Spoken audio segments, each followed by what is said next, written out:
Olá, aqui é Isa Minatel, pedagoga, psicopedagoga. Você já sabe de tudo porque você é membro desse canal, então você já sabe o que eu sou e eu não vou continuar me apresentando e vou direto ao ponto. No último vídeo sobre comunicação não violenta, aquele livro do Marshall Rosenberg, a gente falou sobre reconhecendo necessidades. E aí tinha um exercício para você circular ao redor do número, em frente a todas as afirmações em que a pessoa está assumindo a responsabilidade por seus sentimentos. Vamos às respostas? Vamos lá. A primeira dizia: você me irrita quando deixa documentos da empresa no chão da sala de conferências. Se você circulou esse número, discordamos. Para mim, essa afirmação implica que o comportamento da outra pessoa é exclusivamente responsável pelos sentimentos de quem falou. Ela não revela as necessidades ou pensamentos que estão contribuindo para os sentimentos dessa pessoa. Para tanto, a pessoa poderia ter dito: fico irritado quando você deixa documentos da companhia no chão da sala de conferências, porque quero que nossos documentos sejam guardados em segurança e fiquem acessíveis. Então essa é a interpretação do Marshall. 2. Fico com raiva quando você diz isso porque quero respeito e ouço suas palavras como um insulto.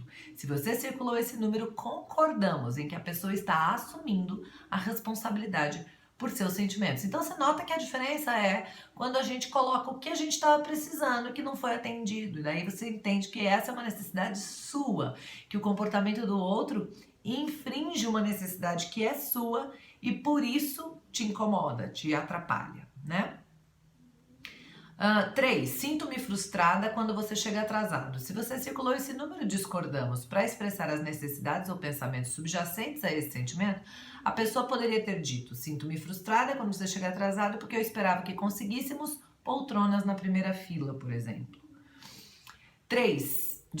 4. Estou triste por você não vir para jantar, porque eu estava esperando que pudéssemos passar a noite juntos. Se você circulou esse número, concordamos em que a pessoa está assumindo a responsabilidade por seus sentimentos. Depois, 5.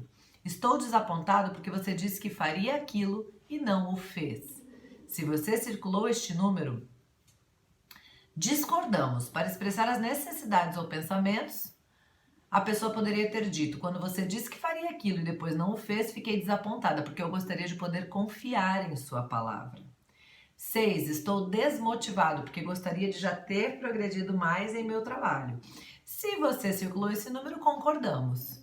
7. As pequenas coisas que as pessoas dizem às vezes me magoam. Se você circulou esse número, discordamos. Às vezes, quando as pessoas dizem algumas coisinhas, fico magoado porque quero ser valorizado e não criticado. Aí sim! 8. Sinto-me feliz porque você recebeu aquele prêmio. Se você circulou esse número, discordamos. Para expressar as necessidades e pensamentos, a pessoa poderia ter dito: quando você recebeu aquele prêmio, fiquei feliz porque eu esperava que você fosse reconhecido por todo o trabalho que dedicou àquele projeto. 9. Fico com medo quando você levanta a voz. Se você circulou esse número, discordamos. Quando você levanta a sua voz, fico com medo, porque digo para mim mesmo que alguém pode se ferir aqui e preciso ter a certeza de que estamos todos seguros. E 10.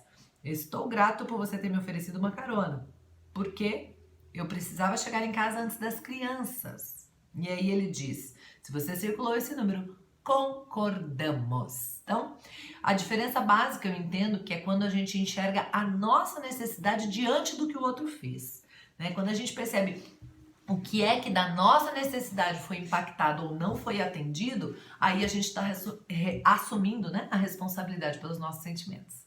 Então vamos seguir para o capítulo 6, pedindo aquilo que enriquecerá a nossa vida. Já cobrimos nesse ponto os primeiros 3 componentes da CNV, comunicação não violenta, que abordam o que estamos observando, sentindo e necessitando.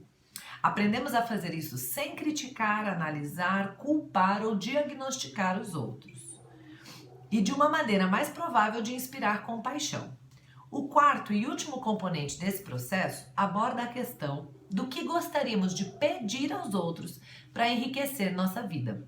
Quando nossas necessidades não estão sendo atendidas, depois de expressarmos o que estamos observando, sentindo e precisamos, e precisando, desculpa, fazemos então um pedido específico. Pedimos que sejam feitas ações que possam satisfazer nossas necessidades. Como podemos expressar nossos pedidos de modo que os outros estejam mais dispostos a responder compassivamente a nossas necessidades? Então aí que está interessante. Você primeiro fala, né, do que está observando, o que é aquilo que você está observando está causando dentro de você, que é o que você está sentindo e necessitando, o que é que você está precisando, e aí você faz um pedido específico, para não ter erro, né, gente? Para a pessoa não interpretar uma coisa equivocada. E aí ele termina perguntando como fazer para expressar nossos pedidos de modo que o outro esteja mais disposto a responder a isso, usando uma linguagem de ações positivas. Então, ele diz: em primeiro lugar, devemos expressar o que estamos pedindo e não o que não estamos pedindo. Como é que você faz um não faça? Diz um verso de canção infantil da minha colega Ruth Berbermeier. Tudo que sei é que sinto. Não vou quando me dizem não faça. Essa letra de música revela dois problemas comumente encontrados quando pedidos são formulados de forma negativa. As pessoas costumam ficar confusas quanto ao que se está realmente sendo pedido. E, além disso, solicitações negativas provavelmente provocarão resistência. Num seminário, uma mulher, frustrada porque o marido estava passando tempo demais no trabalho, descreveu como seu pedido tinha se voltado contra ela. Pedi que ele não passasse tanto tempo no trabalho. 3 semanas depois, ele reagiu anunciando que havia se inscrito num torneio de golfe. Ela havia comunicado a ele com sucesso o que ela não queria, que ele passasse tanto tempo no trabalho, mas tinha deixado de pedir o que ela realmente queria. Solicitada a reformular seu pedido, ela pensou por um minuto e disse: eu queria ter lhe dito que desejava que ele passasse pelo menos uma noite por semana em casa com as crianças e comigo. Muda tudo, né? Durante a Guerra do Vietnã, pediram-me que a debatesse na televisão com um homem cujas opiniões eram diferentes das minhas. O programa foi gravado, de modo que pude assisti-lo em casa naquela noite. Quando me vi na tela me comunicando de maneira que não gostaria de estar me comunicando, fiquei muito chateado e disse para mim mesmo: se alguma vez eu participar de outra discussão, estou determinado a não fazer o que fiz naquele programa. Não serei defensivo, não deixarei que ele me faça de bobo. Observe como falei para mim mesmo do que eu não queria fazer, ao invés do que eu queria fazer. Uma chance de me redimir apareceu logo na semana seguinte, quando fui convidado a continuar o debate no mesmo programa. Por todo o trajeto até o estúdio, repeti para mim mesmo todas as coisas que eu não queria fazer. Assim que o programa teve início, o homem começou a falar exatamente da mesma maneira que falara na semana anterior. Durante uns 10 segundos depois que ele terminara de falar, consegui não me comunicar da maneira que estava me lembrando de não fazer. De fato, eu não disse nada. Simplesmente fiquei sentado lá. Assim que abri minha boca, porém, as palavras começaram a sair de todas as maneiras que eu estivera tão determinado a evitar. Foi uma lição dolorosa sobre o que pode acontecer quando identifico somente o que não quero fazer, sem esclarecer o que quero fazer. Vamos fazer uma pausa aqui e parar para pensar que muitas vezes na educação tradicional é exatamente isso que a gente faz com as crianças. Isso não, eu já falei que não, aí não, a gente só fala o não. Né? Então, se ela tá com um objeto que é não, eu pego um outro que é sim e falo aqui, olha, esse. Aí tiro o foco de lá, passo pro de cá. Né? Então, eu mostro o sim. É isso que o Marshall está ensinando a gente a fazer, inclusive com os adultos, na comunicação não violenta. Inclusive com a gente mesmo, né? Ele deu um exemplo dele mesmo aí. Certa vez, fui convidada a trabalhar com alguns estudantes secundários que sofriam uma longa lista de agravos do diretor. Eles o consideravam racista e procuravam maneiras de se desforrar. Um pastor que trabalhava em contato estreito com os jovens ficou profundamente preocupado com a possibilidade de haver violência. Em respeito ao pastor, os estudantes concordaram em se reunir comigo. Eles começaram descrevendo o que eles viam como discriminação da parte do diretor. Depois de ouvir várias de suas acusações, sugeri que, ao continuarem, eles esclarecessem o que desejavam do diretor. O que adiantaria isso? Zombou um aluno contrariado. Nós já fomos falar com ele para dizer o que queremos. A resposta dele foi: saiam daqui, não preciso que sua gente venha me dizer o que fazer. Perguntei aos alunos o que eles haviam pedido ao diretor. Eles se lembravam de ter dito que não queriam que ele lhes dissesse como usar o cabelo. Sugeri que eles poderiam ter recebido uma resposta mais cooperativa se eles tivessem expresso o que queriam em vez do que não queriam. Eles também haviam dito ao diretor que gostariam de ser tratados com justiça, ao que ele se tornara defensivo, negando com veemência jamais ter sido injusto. Arrisquei o palpite de que o diretor teria reagido mais favoravelmente se eles tivessem reivindicado ações mais específicas, em vez de pedirem um comportamento vago como tratamento justo.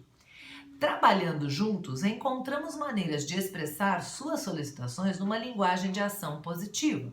Ao final da reunião, os alunos haviam especificado 38 atitudes que gostariam que o diretor tomasse, incluindo: gostaríamos que o senhor concordasse com a participação de alunos negros nas decisões sobre as normas de vestuário. E gostaríamos que o senhor se referisse a nós como alunos negros e não como sua gente.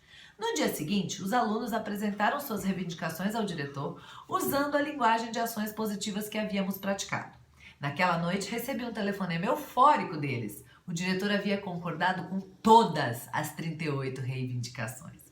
Além de utilizarmos uma linguagem positiva, devemos evitar frases vagas, abstratas ou ambíguas e formular nossas solicitações na forma de ações concretas que os outros possam realizar.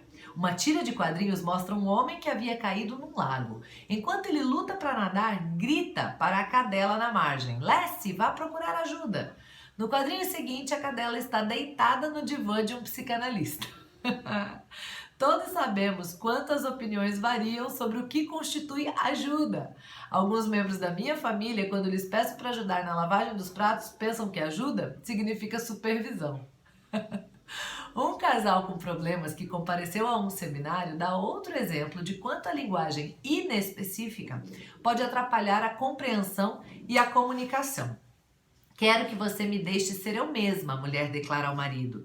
Mas eu deixo, ele responde. Não, você não deixa, ela insiste. Solicitada a se expressar na linguagem de ações positivas, a mulher disse: quero que você me dê a liberdade de crescer e de ser eu mesma. Uma frase dessas, porém, é tão vaga e propensa a provocar uma resposta defensiva quanto a anterior. Ela se esforçou para formular sua solicitação com clareza e então admitiu: isso é meio esquisito, mas se for para eu ser precisa, acho que o que eu quero é que você sorria e diga que tudo que eu faço está bem. É comum que o uso de uma linguagem vaga e abstrata mascare esse tipo de jogo interpessoal de opressão. Olha que loucura, né? Nem a gente mesmo às vezes sabe o que a gente está precisando, querendo, desejando, e às vezes nem é interessante nem viável. Uma falta de clareza semelhante aconteceu entre um pai e um filho de 15 anos quando vieram se aconselhar comigo.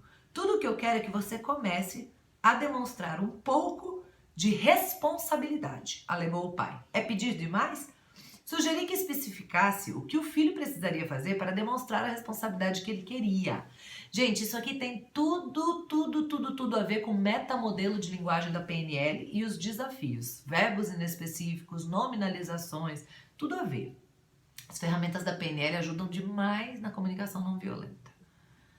Depois de uma discussão sobre como tornar mais clara a sua solicitação, o pai respondeu envergonhado: bem, isso não soa muito bem, mas quando eu digo que quero responsabilidade, o que eu quero mesmo dizer é que desejo que ele faça o que eu digo sem questionar. Que pule quando eu disser para pular e que faça isso sorrindo. Ele então concordou comigo que se o filho se comportasse daquela maneira, estaria demonstrando obediência e não responsabilidade.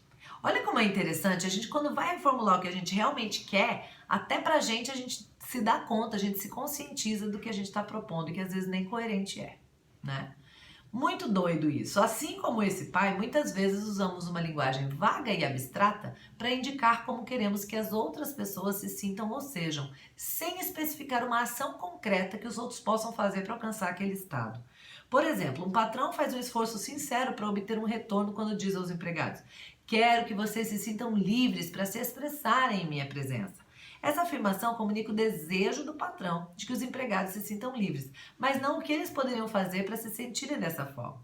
Em vez disso, O patrão poderia utilizar a linguagem de ações positivas para fazer sua solicitação. Gostaria que vocês me dissessem o que posso fazer para facilitar a vocês que se sintam mais livres para se expressarem em minha presença.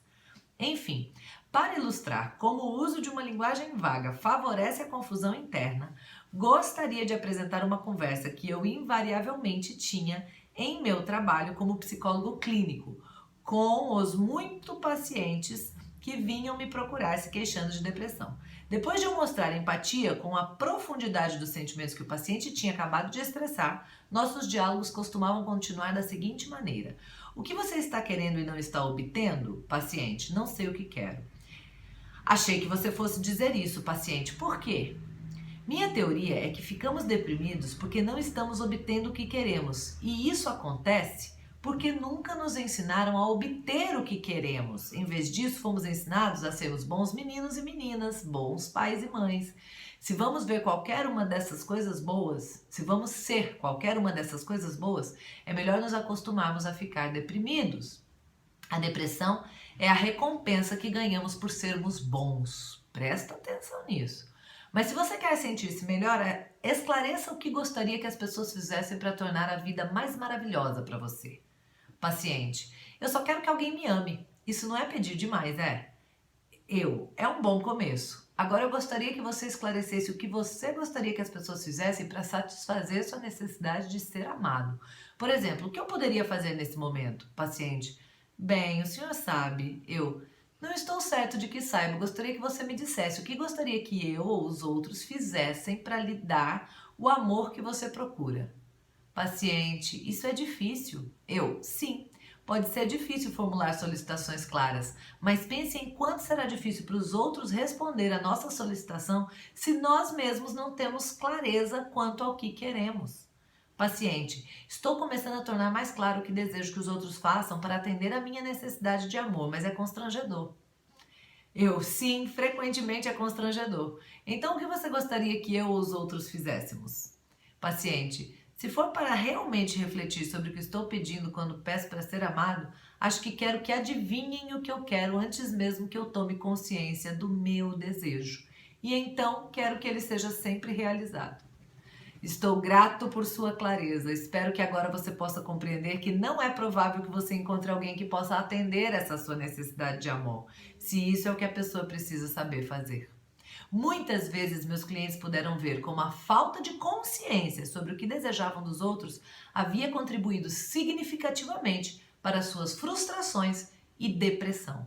Você entende aqui, agora, ouvindo tudo isso, sobre quando eu falo que a criança precisa aprender a decidir, precisa saber o que quer, precisa conseguir comunicar o que deseja, que uma criança que tem um querer forte, que deixa claro o que quer, que diz eu quero, pode dar um trabalho, precisa ser sim colocada no prumo do que é aceitável, do que é desejado, de como ela manifesta o seu querer, mas que ela não tem que ser ensinada a deixar de querer, a ser obediente cegamente. Aliás, eu sou contra a obediência cega.